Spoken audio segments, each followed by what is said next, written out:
ময়মনসিংহ নগরীর ব্যস্ততম বাণিজ্যিক এলাকার প্রধান সড়ক এখন হকারদের দখলে। সড়কের দুই পাশের ফুটপাত সহ আশপাশের অলিগলি দখল করে দোকান পেতে বসেছে হকাররা।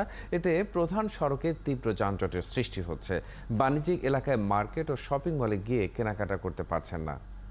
বাবুল হোসেনের তথ্য ও নুরুজ্জামের ছবিতে প্রতিবেদন।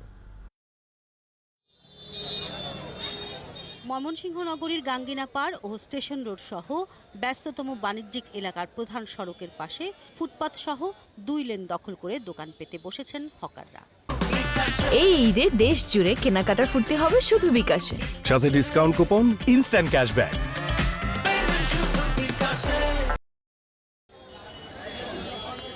এই সড়কের পাশেই নগরীর বেশিরভাগ বিপণী বিতান ও শপিং মল, কিন্তু তীব্র যানজট আর হকারদের দোকান পার হয়ে সহজে শপিং মলে ঢুকতে পারেন না ক্রেতারা, আর ফুটপাতে হাঁটা প্রায় অসম্ভব। এ নিয়ে ক্ষুব্ধ সাধারণ মানুষ।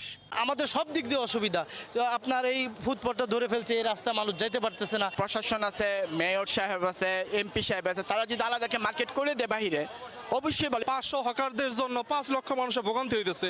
একটা ইমার্জেন্সি একটা অ্যাম্বুলেন্স যায়, যেতে পারবে না তো। যানজট আর হকারদের ভিড়ে প্রায়ই ঘটে চুরি, পকেটমার আর ছিনতাই। এসব কারণে ক্রেতা হারিয়ে হতাশ বিপণী বিতান ও শপিং মলের ব্যবসায়ীরা। পিছনে যে কি ব্যাকগ্রাউন্ড, এটা আমরা খুঁজে পাইনি, আজ পর্যন্ত পাইতে। এই যে কাঁচা বাজারটা রোডের উপরে বসে সকাল থেকে নিয়ে সন্ধ্যা পর্যন্ত, তাই না, এইটাও আমরা তুলতে পারিনি। প্রশাসনকে বারে বারে বললেও তারা কোনো কর্ণপাত করে না। অনেকেই কান্নাকাটি করে আইসা যে এই ভিড়ের জন্য, এই ফুটপাতের জন্য মোবাইলটা নিয়ে গেছে গা, টাকা নিয়ে গেছে গা। অনেকেই খালি হাতে মার্কেটিং না করেও খালি হাতে চলে গেছে, তারা কেনাকাটা করতে পারে নাই ডিউ টু এই ফুটপাতের জন্য।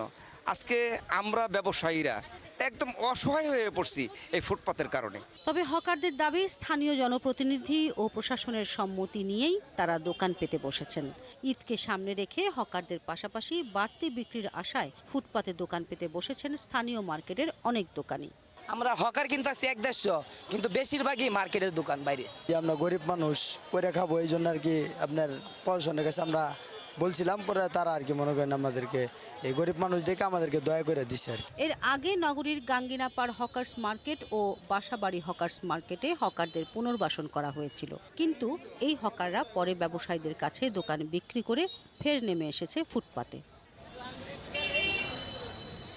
শিল্পী মহলানবিশ, ৭১।